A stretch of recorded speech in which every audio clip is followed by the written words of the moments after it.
Bismillahirrahmanirrahim. Assalamu alaikum. Welcome to Pass Education System, largest online institute in Pakistan for your online entrance preparations. This is me Taimur and I hope you all are doing well. Dear students, आप लोगों के लिए एक series लेके आए हैं जिसमें UET ई cat 2025 की प्रिपरेशंस करवाएंगे, जिसमें यूईटी ई कैट के तमाम पास पेपर का सोल्यूशन आप लोगों को प्रोवाइड किया जा रहा है इन वीडियो लेक्चर्स के अंदर। तो आप लोग हमारे यूट्यूब चैनल को लाजमी तौर पर सब्सक्राइब कर लें, बेल नोटिफिकेशन को ऑल पे सेट कर लें, क्योंकि अब ये वीडियोज आप लोगों तक आती रहेंगी तो टाइमली सुनेंगे तो फायदा होगा। और दूसरी चीज, डियर स्टूडेंट्स, आप लोगों को ये जितनी हम चीजें करवा रहे हैं आप लोगों ने मेक श्योर करना है कि आप हमारी वीडियो ए टू जी पूरी सुने और इसमें जितनी चीजें हैं उनको आप लोगों ने याद रखना और अपने माइंड में रिकॉल करते जाना है। क्योंकि ऐसा नहीं है कि आप लोग कोई एक आधी चीज पढ़ के चले जाओ और आपके माइंड में हो कि हम यूईटी का ई कैट क्लियर कर सकते हैं। ऐसा बिल्कुल नहीं हो सकता। ई कैट को क्लियर करने के लिए आपको मैक्सिमम चीजों को पढ़ के जाना है और रेलिवेंट टू ई कैट। और वो कहां से मिलेंगे? आपको इस एक प्लेटफॉर्म पे सारी चीजें मिलेंगी। तो इस एक प्लेटफॉर्म यूट्यूब चैनल पास एजुकेशन सिस्टम को सब्सक्राइब कर लो, बेल नोटिफिकेशन को ऑल पे सेट कर लें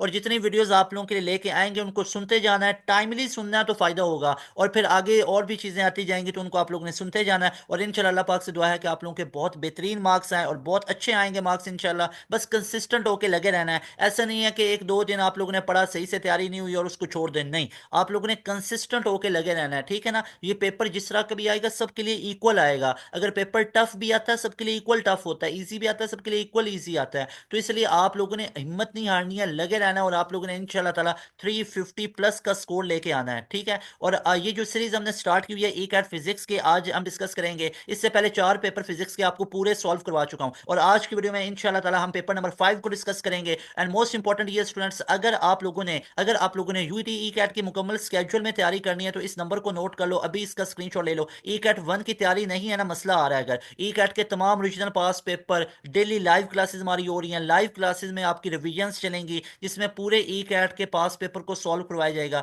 2024 के जितने ई कैट हुए थे, 2 ई कैट हुए थे ना, उसमें जितने भी पेपर आए थे, आपको पता है ई कैट 1 में भी 4-5 दिन ई कैट चला था, 2 में भी 4-5 दिन चला था, वो सारे ई कैट के पास पेपर का सोल्यूशन हम लाइव क्लासेस में करवाएंगे हमारे प्रीमियम बैच के अंदर। उसके बाद 2023 के हम करवाएंगे, 2022 के करवाएंगे, 2021 के करवाएंगे। कहीं पे भी ये क्वेश्चन बैंक आपको अवेलेबल नहीं होगा। पास एजुकेशन सिस्टम के पास अल्हम्दुलिल्लाह बहुत बड़ा क्वेश्चन बैंक होता है, सेग्रीगेटेड होता है, हर एक यूनिवर्सिटी का अलग अलग कंटेंट होता है, यूईटी का अलग, नस्ट का अलग, प्यास जीके का अलग अलग होता है। इसी तरह देखना, प्यास में हमारे स्टूडेंट 86 ले रहे हैं, 84 ले रहे हैं, 79 ले रहे हैं, 76 ले रहे हैं, 75, ये स्कोर हमारे प्यास में आ रहा है। ओवरऑल प्यास के अंदर स्टूडेंट हमारे टॉपर हैं। यूईटी की बात करूं 2024 के अंदर हमारे स्टूडेंट टॉपर निकले, तो ये सारे हमारे प्रीमियम बैच के स्टूडेंट होते हैं। तो आप लोग इस नंबर पे कांटेक्ट करके हमारे बैच में अभी इनरोलमेंट ले लो, आप लोगों की टेंशन खत्म हो जाएगी, ठीक है ना। तो उसके ऊपर तो हम कमिटेड होते हैं ना कि प्रीमियम बैच में तो हमने आप लोगों की तैयारी ऐसी करवा देनी है कि आप लोगों की 100% सिलेक्शन इंशाल्लाह हो जाएगी। तो इस वीडियो की तरफ हम चलते हैं, वीडियो को कंटिन्यू करते हैं। और हाँ, अपने ई कैट के मार्क्स भी इस नंबर पे लाजमी तौर पे शेयर करने हैं।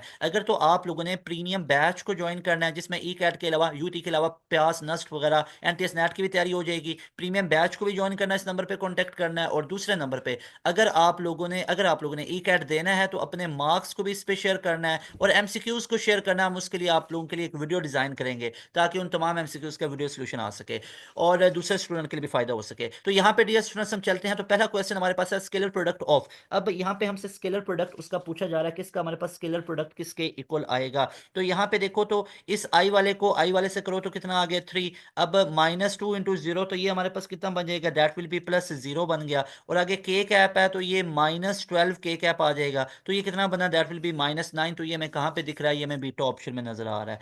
उसके बाद नेक्स्ट क्वेश्चन हमारे पास, how much energy in joule will given out from a bulb of 10 for 1 minute. के यहाँ पे उसको कितनी एनर्जी गिवन होगी। तो यहाँ पे देखो, एनर्जी का फॉर्मूला होता है पी इंटू आई। तो यहाँ पे अगर मैं बात करूँ तो हमारे पास पावर कितनी आ रही है, वो 10 आ रही है। और यहाँ पे 1 मिनट आ रहा है ना, यहाँ पे कितना आ रहा है हमारे पास, 1 मिनट आ रहा है। और 1 मिनट का मतलब क्या होता है, 60 सेकेंड होते हैं। तो ये हमारे पास कितनी बन गई, 600 बन गई। So right option will be beta option. उसके बाद नेक्स्ट हमारे पास क्वेश्चन है, question number 3। A of 100 kg is moving at the rate of 36 kilometre per hour in a circle of radius 100 metre, what amount of centripetal force. अब centripetal force, as you know that, centripetal force के दो relations होते हैं। एक होता है हमारे पास एम वी स्केयर अपॉन में आर, और एक हमारे पास होता है F C is equal to m r omega square. याद रख लो, अगर तो हमारे पास लीनियर वेलोसिटी की बात हो रही है तो ये, और इसमें सेंट्रीपिटल फोर्स में सेंट्रीपिटल फोर्स रेडियस के इन्वर्सली होता है। और यहाँ पे ये रेडियस के डायरेक्टली कब होता है, जब ओमेगा एंगुलर वेलोसिटी कांस्टेंट है। और इन्वर्सली कब होता है, जब लीनियर वेलोसिटी कांस्टेंट है। ये भी क्वेश्चन कई बार पूछा गया है, लेकिन यहाँ पे हमसे सेंट्रीपिटल फोर्स पूछी जा रही है। मैं मास उसका 100 kg है, बिल्कुल ठीक है। वेलोसिटी उसकी 36 हमारे पास आ रही है, किलोमीटर पर आवर आ रही है। तो इसको हम किसके अंदर कन्वर्ट कर लेंगे? यहाँ पे देखो हमारे पास 36 किलोमीटर है ना, तो इसको मैं क्या कर लूंगा, 36 मल्टीप्लाई बाई 1000, ऐसे ही है, डिवाइडेड बाई 3600 आ जाएगा। ऐसे ही है, दो जीरो दो जीरो से कैंसिल हो जाएंगे, 36 से तो 10 बचेगा, और 10 को ऊपर क्या ले लेंगे, स्केयर, क्योंकि एम वी स्केयर है, और नीचे आर आ रहा है तो रेडियस हमारे पास 100 आ रहा है। ऐसे ही है, तो यहाँ पे अगर आप लोग देखोगे तो F C is equal to 100, 100 से कैंसिल हो जाएगा, और ये 10 बचा था ना, 10 का स्केयर कितना होता है, 100 न्यूटन। सो राइट ऑप्शन हमारे पास क्या होगा, that will be beta option. Got it. उसके बाद हमारे पास नेक्स्ट क्वेश्चन है, question number 4, what will be the speed of the radio wave. Radio wave की हमारे पास स्पीड क्या होगी, when the frequency is 200 kilo wavelength is 1500 metre. तो यहाँ पे अगर हम बात करें तो हमसे क्या पूछी जा रही है, फ्रीक्वेंसी। आप लोग जानते हो एक रिलेशन होता है v is equal to F lambda. तो यहाँ से हमसे क्या पूछा जा रहा है, हमसे पूछा जा रहा है what will the speed of, speed ही पूछी जा रही है। तो फ्रीक्वेंसी हमारे पास कितनी आ गई, 200 किलो है ना, तो 10⁻³ आ गई। वेवलेंथ हमारे पास कितनी आ गई, 1500 मीटर। अब सिंपल कैलकुलेशंस के क्वेश्चन है, देख लो। तो ये हमारे पास ऑलमोस्ट 2 × 15, ये 30 बना, ये हमारे पास कितना बना, दैट विल बी 30 ना। और आगे अब हमारे पास देखो तो यहाँ पे कितनी जीरो है, ऑलरेडी 3 है।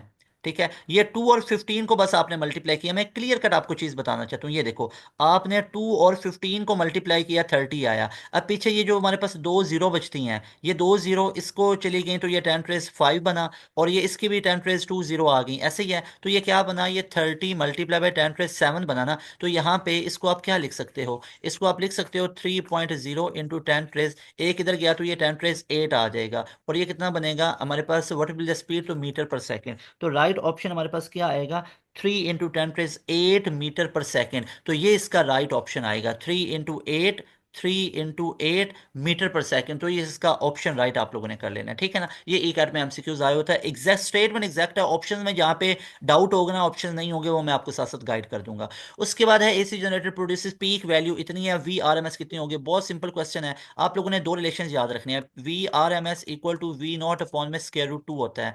अब वी आर एम एस हमसे पूछा जा रहा है, पीक वैल्यू कितना है, 220 डिवाइड बाई स्क्वायर रूट 2। अब ये 220 बाई स्क्वायर रूट 2 हमारे पास बन गया, तो राइट ऑप्शन में कहाँ पे दिख रहा है, अल्फा ऑप्शन में। अच्छा, मान लो इसको सॉल्व फर्दर करना होता है ना, तो याद रखो 1/√2.7 के इक्वल होता है, मल्टीप्लाई बाई 220 हो जाना था, ये कैंसिल होकर 10 आना था, जीरो जीरो से कैंसिल। तो 7 को 22 से करो, 7×2 = 14, 4 एक हासिल, 7×2 = 14 और 1 15, तो ये 154 वोल्ट हमारे पास बनना था। गॉट इट, ये भी होना था, लेकिन इसको आप लोगों ने कैसे याद रख लेना है, अल्फा ऑप्शन में। इसी तरह दूसरा रिलेशन भी होता है हमारे पास, I R M S equal to I nought upon में स्क्वायर रूट 2। अब यहाँ से अगर आप लोग देखो तो हमारे पास आई नॉट की वैल्यू गिवन हो, तो आई आर एम एस भी आप लोग इससे निकाल सकते हो, लेकिन यहाँ पे उसने आई आर एम एस निकालने के लिए नहीं बोला हुआ था, वी आर एम एस निकालने के लिए बोला हुआ था, लेकिन मैंने दोनों रिलेशंस बता दिए, एक ये वी आर एम एस के लिए भी और एक ये आई आर एम एस के लिए भी। तो वी आर एम एस और आई आर एम एस का आपको पता होना चाहिए, V R M S voltage, I R M S current है, इन दोनों के रिलेशंस बिल्कुल सेम है, वी में वी आएगा, आई में आई आएगा, चेक करो ना। वी आर एम एस के अंदर वी नॉट आ रहा है, आई आर एम एस में I nought, V R M S में वी नॉट और आई आर एम एस में आई नॉट आ रहा है। उसके बाद डियर स्टूडेंट्स, यहाँ पे नेक्स्ट हमारे पास क्वेश्चन है, train is moving with speed 120 kilometre per hour, it whistles and the frequency of the whistle is 5000 hertz, the frequency of the whistle which driver to the listen. अब driver को कितनी सुनाई देगी, जरा सोचने वाली बात है कि यहाँ पे a train is moving with the speed, it whistles and the frequency of the whistle is 5000 hertz है, ठीक है। The frequency of the whistle which driver to the listen. अब ट्रेन इज मूविंग, ट्रेन इतनी speed से move कर रही है, तो ड्राइवर ट्रेन के अंदर ही बैठा हुआ है ना, ड्राइवर ट्रेन के अंदर ही बैठा हुआ है, ठीक है। तो हमारे पास उसको फ्रीक्वेंसी क्या सुनाई देगी, उसको यहाँ पे अगर हम देखेंगे तो हमारे पास से अगर हम बात करें ना, कि अगर कोई ऑब्जर्वर हमारे पास होता फिर उसको 5000 से ज़्यादा सुनाई देनी थी, वो 6000 हमारे पास होनी थी, ठीक है। लेकिन अब यहाँ पे हमारे पास फ्रीक्वेंसी की वैल्यू क्या रहेगी, वो 5000 ही रहेगी। क्यों बोला, क्योंकि ड्राइवर ट्रेन का अंदर ही ड्राइव कर रहा है ना, तो हॉर्न को ब्लो कर रहा है, तो वो उसको हॉर्न की आवाज़ उतनी सुनाई देगी। हाँ, अगर तो ये होता ना कि वो जो ड्राइवर है फॉर एग्जाम्पल, वो ऐसे होता है कि वो ड्राइवर नहीं है, वो कोई बाई ऑब्जर्वर है और ट्रेन मूव कर रही है, तो जैसे जैसे ये ट्रेन इसके करीब आती तो उसको फ्रीक्वेंसी क्या हो जानी थी, ज़्यादा सुनाई देनी थी, जैसे जैसे दूर जाता तो उसको फ्रीक्वेंसी कम सुनाई देनी थी। Next question is, orbital velocity of the satellite increases if the radius. अब ऑर्बिटल वेलोसिटी हमारे पास क्या होती है, v is equal to G M upon में आर। अब ऑर्बिटल वेलोसिटी वो क्या कह रहा है, इंक्रीज होती है जब रेडियस से डिक्रीज होता है, तो B option will be right option. Got it, क्योंकि ये इनवर्सली प्रोपोर्शनल है। उसके बाद हमारे पास नेक्स्ट है ट्यूनिंग और रेडियो चेंजेस, रेडियो को ट्यून करें तो उससे क्या चीज़ चेंज हो जाती है, तो याद रखिएगा उसकी कैपेसिटेंस को हम चेंज कर रहे होते हैं, ठीक है, उसकी कैपेसिटेंस को चेंज कर रहे होते हैं, ठीक है। तो रेडियो को ट्यून करना है, इसकी कैपेसिटेंस को चेंज करना है। रेजोनेंस प्रोड्यूस करते हैं F R equal 1/2 pi L into C, तो उसको हम क्या कर रहे होते हैं, जब हम ट्यून कर रहे होते हैं ना, तो हम वो कैपेसिटेंस और इंडक्टेंस पे वो डिपेंड कर रहा होता है।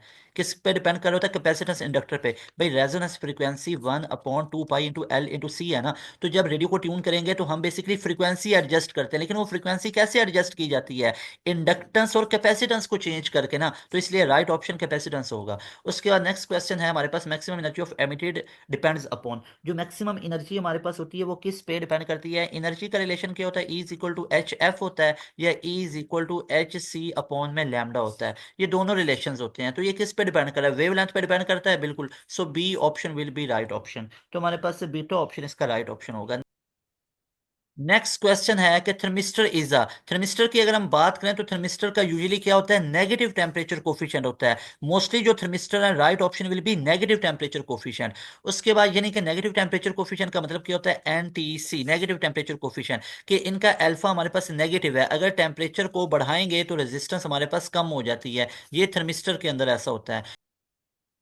नेक्स्ट क्वेश्चन है, Lenz's law is define as, Lenz's law को हम कैसे डिफाइन करते हैं?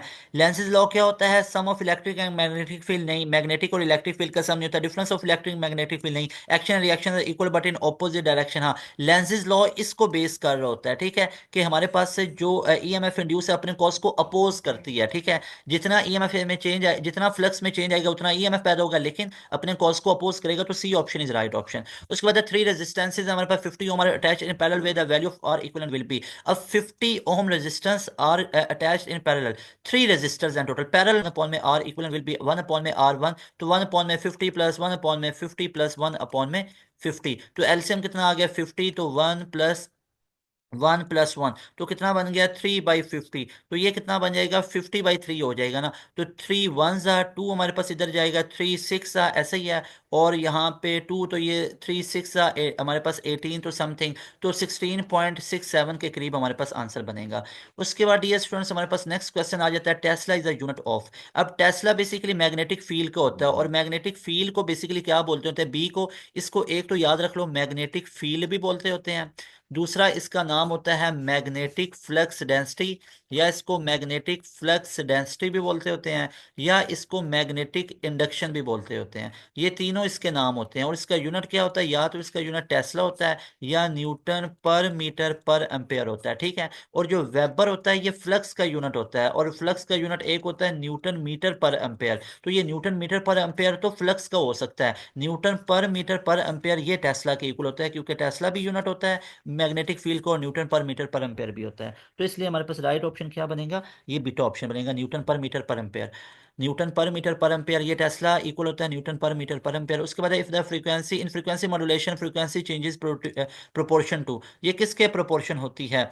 तो यहाँ पे डेल्टा ऑप्शन हमारे पास आ रहा है नन। क्यों बोला? क्योंकि हमारे पास जो फ्रीक्वेंसी होता है ना, ये मॉड्यूलेटिंग वेव की होती है, तो यहाँ पे ये बी ऑप्शन फिर राइट ऑप्शन बनेगा, क्योंकि मॉड्यूलेटिंग वेव में फ्रीक्वेंसी मॉड्यूलेट होगी। तो एफ एम का मतलब है फ्रीक्वेंसी मॉड्यूलेशन, तो frequency change proportion to modulating signal, और ये मॉड्यूलेटिंग सिग्नल किसको होना चाहिए? एफ एम को होना चाहिए, फ्रीक्वेंसी मॉड्यूलेटिंग सिग्नल होना चाहिए। फिर है air filled capacitor has 1 microfarad, a slab of dielectric कितना है? What will B capacitance? तो यहाँ पे देखो, पहले कैपेसिटेंस हमारे पास 1 माइक्रोफेरेड है, 1 माइक्रोफेरेड है, ऐसे ही है। और डाइलेक्ट्रिक कितना रखा है? डाइलेक्ट्रिक कांस्टेंट 2 है। अब आपको पता है सी मीडियम हमारे पास क्या हो जाएगी? बढ़ जाएगी जब डाइलेक्ट्रिक को रखेंगे, तो वो epsilon R multiply by C vacuum है, एप्सिलॉन आर 2 है, और वैक्यूम वाली 1 माइक्रोफेरेड थी, तो अब ये कितनी हो जाएगी? 2 माइक्रोफेरेड हो जाएगी। So right option will be B option. उसके बाद नेक्स्ट क्वेश्चन है, क्योंकि डाइलेक्ट्रिक कांस्टेंट हमारे पास होता है ना सी मीडियम अपॉन में सी वैक्यूम, तो यहाँ से उसने डाइलेक्ट्रिक भी दे दिया, सी वैक्यूम, इन दोनों को मल्टीप्लाई करें तो सी मीडियम हमारे पास कितनी आ गई? Epsilon R multiply by C vacuum, तो यहाँ पे एप्सिलॉन आर की वैल्यू ऊपर कितनी है? ये 2 है, तो 2 मल्टीप्लाई बाई सी वैक्यूम कितना है? 1 माइक्रोफेरेड है, तो 2 × 1 कितना आ गया? 2, लेकिन इसका यूनिट क्या आएगा? Microfarad. So right option will be beta option, got it. उसके बाद नेक्स्ट क्वेश्चन है हमारे पास कि the normal temperature of the body is, normal temperature body का कितना होता है? दैट इज 330 केल्विन, 330 केल्विन होता है, इसको याद रख लो, ठीक है। ऑप्टिमम टेम्परेचर भी बोला जाता है। उसके बाद the pendulum has angular velocity 118 पर second, what is its length? इसकी लेंथ हमारे पास कितनी होगी?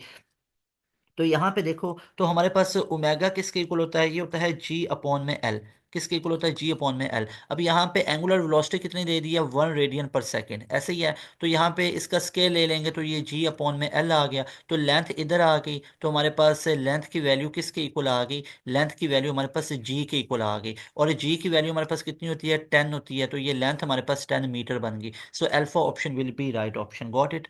उसके बाद नेक्स्ट क्वेश्चन है हमारे पास, a voltmeter is, voltmeter के अंदर हमारे पास क्या होता है, इसकी हाई इंटरनल रेजिस्टेंस होती है, हाई इंटरनल रेजिस्टेंस गैल्वानोमीटर इसको बोला जाता है। और वोल्ट मीटर को सर्किट में लगाते कैसे हैं, पैरेलल लगाते हैं, और इसका फंक्शन क्या होता है, वोल्टेज को मैयर करना। और ऑन द अदर हैंड जो एम मीटर होता है वो सर्किट में कैसे लगाया जाता है, एम मीटर लगाया जाता है सर्किट में सीरीज में, और इसका काम होता है करंट को मैयर करना, और इसके लिए शंट रेजिस्टेंस साथ कनेक्ट करना पड़ती है जिसकी रेजिस्टेंस बहुत लो होती है। और आर एस निकलता है आई जी, आर जी अपॉन में आई माइनस आई जी। ठीक है, ये हमारे पास से शंट रेजिस्टेंस निकल आती होती है। अच्छा जी, ये क्वेश्चन नंबर 19 तक वी आर डन। उसके बाद हमारे पास नेक्स्ट क्वेश्चन आ जाता है क्वेश्चन नंबर 20। क्वेश्चन नंबर 20 है हमारे पास कि the truth table is given by, अब यहाँ पे देखते हैं, 0 0 0 0 हमारे पास 1 बन रहा है, ठीक है, और 0 1 हमारे पास 1 बन रहा है। तो इसका कहीं ना कहीं पे क्या ये नहीं लग रहा है कि स्टार्ट में एक चीज मिसिंग आ रही है, कैसे, 0 0 हमारे पास 0 बनेगा, और 0 1 भी 0 बनेगा, 1 0 भी 0 बनेगा, और ये सिर्फ 1 बनेगा। तो ये किसके अंदर बनता है, ये हमारे पास एंड के अंदर बनता है। एंड के अंदर ये सूरत हाल बनती है कि जब दोनों इनपुट 1 हो तभी आउटपुट 1 बनती है, लेकिन 0 को 1 कर दिया, 0 को 1 कर दिया, 0 को 1 कर दिया, 1 को 0 कर दिया, तो एंड के साथ ये क्या ऑपरेशन लग गया, नॉट का लग गया, एंड प्लस नॉट लगा तो क्या बन गया, नैंड बन गया। So delta option will be right option. उसके बाद नेक्स्ट क्वेश्चन है, हेलीकॉप्टर मूविंग विद वेलोसिटी इतनी है, तो a packet from from height of 196 metre, how much time will take to reach the ground.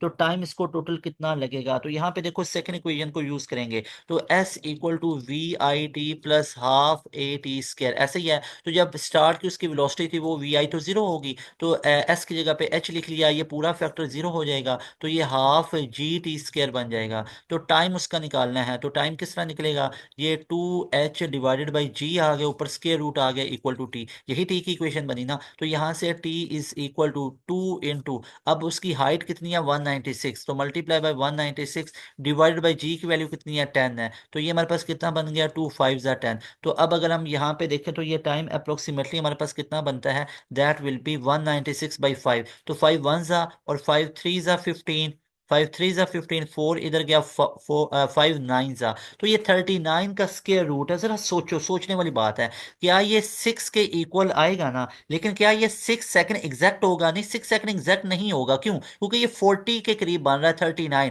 और 36 का स्क्वायर रूट, 36 का square root तो 6 होता, सोचो जरा सोचो। अब ये 36 से कुछ ज्यादा है, तो मतलब 6 से कुछ ज्यादा होगा ना, तो ये 6.6 सेकंड बनेगा, 7 नहीं बनेगा, वो तो 49 में होना था, 49 का स्क्वायर रूट 7 बनना था, तो ये यहाँ पे 6.6 second will be the right answer, got it. उसके बाद नेक्स्ट क्वेश्चन है हमारे पास के कोलंबस फोर्स, सॉरी ये कूलम फोर्स है, that is not Columbus force, that is Coulomb's force, coulomb force of 1.8 Newton, जो कूलम्स की फोर्स है वो 1.8 coulomb force 1.8 Newton is exerted between two charges when at the present between them, if slab इतना है place the charges force exerted will be.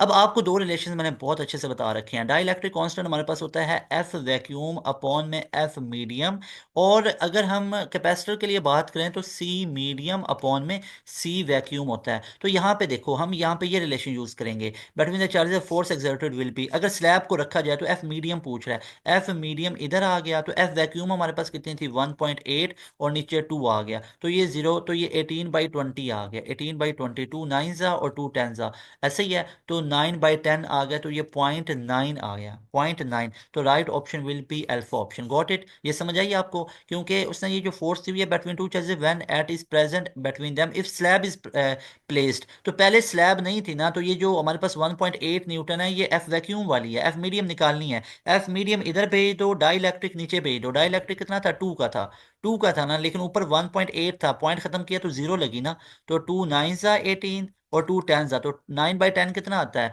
तो ये point, point और एक जीरो लगी, तो 10 9 जा 90, तो हमारे पास 0.9 alpha option will be right option. उसके बाद नेक्स्ट क्वेश्चन है हमारे पास, maximum range of projectile is attain at 45 degree, 45 पे रेंज मैक्सिमम होती है, और जिन दो एंगल का सम 90 डिग्री है उस पे रेंज क्या होंगी, रेंज सेम होंगी। जैसे हमारे पास 40 डिग्री पे और 50 डिग्री पे रेंज सेम होगी, जैसे हमारे पास 70 डिग्री और 20 डिग्री पे रेंज सेम होगी, जिस तरह हमारे पास 35 डिग्री और 55 पे। ठीक है, ये 55 और ये तो इस पे भी रेंज क्या होगी, सेम होगी, जिन दो एंगल का सम 90 और उस पे रेंज सेम होती है। और ये हमारे पास बन जाता है ना यहाँ पे 45, तो इस पे रेंज मैक्सिमम होती है। यानी अगर आप लोगों ने किसी चीज़ को, अगर आपने किसी चीज़ को मैक्सिमम दूर फेंकना है तो 45 डिग्री पे फेंकना है। फिर है if a capacitor is charge and at faster rate R will be, R हमारे पास क्या होगा। तो यहाँ पे देखो, अगर हमारे पास कैपेसिटर जो है वो फास्टर रेट पे हो रहा है, तो रेजिस्टेंस की वैल्यू हमारे पास क्या हो जाएगी, रेजिस्टेंस हमारे पास डिक्रीज हो जाती है। ठीक है, तो ये आप लोगों ने याद रखना है। फास्ट चार्जिंग का मतलब है ज़्यादा करंट, फास्ट चार्जिंग का मतलब क्या है, ज़्यादा करंट। तो करंट ज़्यादा है तो रेजिस्टेंस क्या हो जाएगी, डिक्रीज हो जाएगी ना। So C option will be right option, got it. ये आपको कॉन्सेप्ट समझना है, ठीक है। तो कुछ ऐसे सिनेरियोज भी देंगे जो आपको कॉमन सेंस होगी। मेरी बात समझ आइए ना, वो बुक पे एज इट इज नहीं लिखा होगा कहीं पे भी। तो ये चीज़ बड़ी मैटर करती है, इसलिए मैं आपकी मैक्सिमम यहाँ पे प्रैक्टिस हम आप लोगों की करवा रहे हैं, ताकि आप लोगों को हम प्रॉपर तैयार कर सकें आप लोगों के एंट्री टेस्ट के लिए। नेक्स्ट है, if the time period of S H M is double the frequency will be. अब टाइम पीरियड को डबल कर दिया गया है, तो आप लोग जानते हो फ्रीक्वेंसी हाफ हो जाएगी। क्यों? क्योंकि टाइम पीरियड और फ्रीक्वेंसी तो इनवर्सली प्रोपोर्शनल होते हैं, ऐसे ही है। तो टाइम पीरियड को जब डबल कर दिया, टाइम पीरियड को डबल कर दिया, तो फ्रीक्वेंसी तो हाफ हो जाएगी ना। So C option will be right option. ये तो बहुत ही आसान सी बात है, ठीक है। उसके बाद नेक्स्ट क्वेश्चन हमारे पास आ जाता है, when a ball is thrown vertically downward it gains maximum speed. ये मैक्सिमम स्पीड कहाँ पे अटेन करेगी भाई, before, just before touching the ground. इसकी मैक्सिमम स्पीड होगी जब वो ग्राउंड को हिट करने लगी है ना, उससे थोड़ी देर पहले। ठीक है, उसके बाद हमारे पास नेक्स्ट क्वेश्चन है, नेक्स्ट क्वेश्चन हमारे पास आ जाता है, दैट इज क्वेश्चन नंबर 27। अच्छा जी, अब क्वेश्चन नंबर 27 हमारे पास क्या है। क्वेश्चन नंबर 27 है कि V I graph of non ohmic devices produce. अब अच्छा, नॉन ओमिक डिवाइसेस है ना, तो नॉन ओमिक डिवाइसेस की ग्राफ हमारे पास क्या स्ट्रेट बनते हैं, यूजुअली स्ट्रेट नहीं भाई, समथिंग स्ट्रेट भाई, स्ट्रेट बनती ही नहीं ना, ऑलवेज स्ट्रेट नहीं। तो ये हमारे पास नॉट स्ट्रेट आएगा ना, नॉट स्ट्रेट कंफर्म, पक्की ठक्की बात है कि स्ट्रेट बनेगी नहीं। Not straight, delta option right option है। यूजुअली स्ट्रेट कभी कभी नहीं, समथिंग स्ट्रेट नहीं, ऑलवेज स्ट्रेट नहीं भाई। जो नॉन ओमिक है ना, नॉन ओमिक का ग्राफ तो कुछ इस तरह से होता है, इस तरह से, ठीक है। थोड़ी देर के लिए ओमिक होता है, उसके बाद कर्व हो जाता है, ठीक है। तो ये हमारे पास है, क्योंकि थोड़ी देर के लिए भी क्यों होता है, जब तक यहाँ पे वोल्टेज को, बैटरी को कनेक्ट नहीं किया होता है, ऑन नहीं किया होता है। यानी जब करंट की वैल्यू जीरो होती है, करंट जीरो है तो रेजिस्टेंस भी हमारे पास जीरो होता है, तो इसका मतलब है रेजिस्टेंस कांस्टेंट है। तो रेजिस्टेंस कांस्टेंट है, तो उसी को तो हम बोलते हैं ओमिक डिवाइसेस। और जब रेजिस्टेंस कांस्टेंट नहीं रहेगा, कब नहीं रहेगा, जब करंट की वैल्यू बढ़ेगी। जब करंट ज्यादा होगा, जब करंट ज्यादा होगा तो तब रेजिस्टेंस की वैल्यू चेंज हो जाती है, ठीक है। अच्छा जी, उसके बाद हमारे पास नेक्स्ट क्वेश्चन है, charge of 1 microcoulomb is pass through a wire of 1 microsecond, what was the amount of current. Amount of current I is equal to Q upon में टी होता है। तो चार्ज कितना, 1 micro coulomb का, 1 × 10⁻⁶, और time कितना, 1 micro second का, 1 × 10⁻⁶ cancel हुआ, तो करंट भी कितना हो गया, 1 एम्पेयर का प्रोड्यूस होगा, क्योंकि आपने माइक्रो को कूलम में कर लिया, माइक्रो कूलम को कूलम में किया, क्योंकि 10⁻⁶ से मल्टीप्लाई किया। और जो माइक्रो सेकंड था, इसको भी आप लोगों ने सेकंड में किया, तो इसलिए अब जो करंट का भी यूनिट आएगा वो ऐसा यूनिट आएगा। मान लो यहाँ पे 1 माइक्रो होता तो उसको चूज नहीं करना था, क्यों? क्योंकि आपने आपने वन वन माइक्रो सेकंड को सेकंड में कन्वर्ट कर लिया ना, 10⁻⁶ से मल्टीप्लाई करा के। और आपने 1 माइक्रो कूलम को भी 10⁻⁶ से कर लिया, ठीक है। No doubt 1 microsecond, 1 microcoulomb divide by 1 microsecond भी आंसर 1 ही आना था माइक्रो एम्पेयर में भी। लेकिन ये आपको हायर वैल्यूज के अंदर प्रॉब्लम चीज कर सकती है, इसलिए इसकी भी आपने आर्डर डाल लेनी है।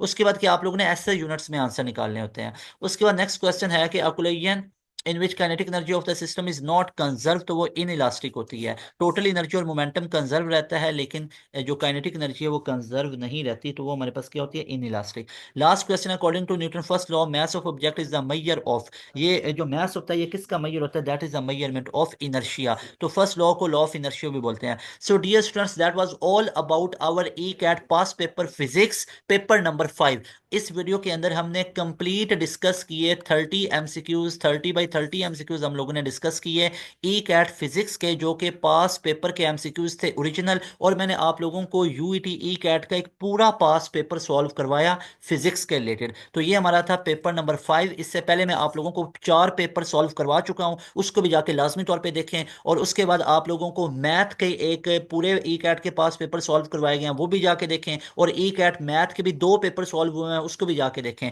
तो इंशाल्लाह ताला इस तरह ये तमाम यूजफुल सीरीजेस आप लोगों के लिए लेके आते रहेंगे। डियर स्टूडेंट्स, मेक श्योर कि आप लोग हमारा प्रीमियम बैच को एक दफा ज्वाइन कर लो। हमारे प्रीमियम बैच की ब्यूटी ये है कि आप लोगों की टेंशन खत्म हो जाएगी। यूट्यूब पे इस लेवल का कंटेंट अपलोड कर रहे हैं, तो आप लोग जब हमारे बैच में आओगे ना, तो बैच में तो आपको इस लेवल की तैयारी करवा देंगे कि आप लोगों ने सोचा भी नहीं है कि इस लेवल की भी तैयारी हो सकती है यूईटी ई कैट की। तभी तो इतने ज्यादा रिजल्ट्स आ रहे हैं। नस्ट के साथ में आपको तैयारी करवाएंगे, साथ में आपके लिए ऑप्शंस बनाएंगे, पंजाब यूनिवर्सिटी का, आईटीयू का, एनटीएस नेट का, तो बहुत ज्यादा ऑप्शंस है। आप क्यों एक यूनिवर्सिटी के लेके पीछे पड़े हुए हैं? आपका यूईटी का ई कैट भी कवर होगा इंशाल्लाह, यूईटी का ई कैट भी आप लोगों का कवर होगा, और साथ में आप लोगों के बाकी टेस्ट भी कवर होंगे। तो ये देखो ना, ये आप लोगों के लिए इतने ऑप्शंस होंगे। फिर आप आराम से डिसाइड करना कि भाई यूईटी में जाएं, नस्ट में जाएं, पंजाब यूनिवर्सिटी में जाएं, या कॉम सेट्स में जाएं, या फास्ट में जाएं। तो ये बेहतर है, ये बेहतर है। एक यूनिवर्सिटी का टेस्ट तैयार कर रहे हो और वो हुआ तो ठीक है, ना हुआ तो गैप ईयर। भाई ऐसा नहीं है, हमारे बैच में आ जाओ जिसकी फीस है जस्ट 6,000, और लाइव क्लासेस में आप लोगों को पूरा सिलेबस खत्म करवाया जाता है, और ये फीस तब तक वैलिड होगी।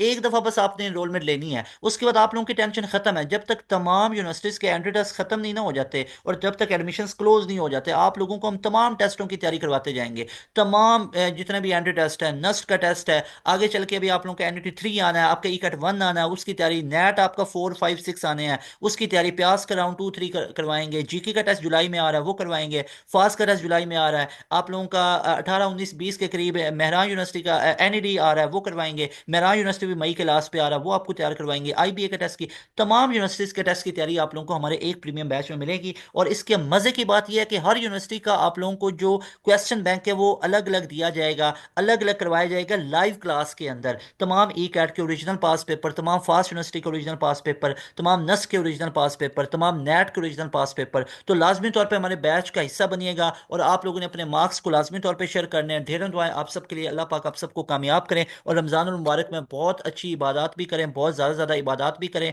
सारी इबादत अच्छी है, मतलब आप लोग बहुत इबादत भी करें, और साथ आप लोग अपनी पढ़ाई को भी अच्छे तरीके से साथ साथ लेके चलें, और अल्लाह पाक आप सबको बहुत बहुत बहुत कामयाबियाँ दें। हमारे लिए भी दुआ कीजिएगा। अस्सलाम वालेकुम, अल्लाह हाफिज़, पाकिस्तान जिंदाबाद।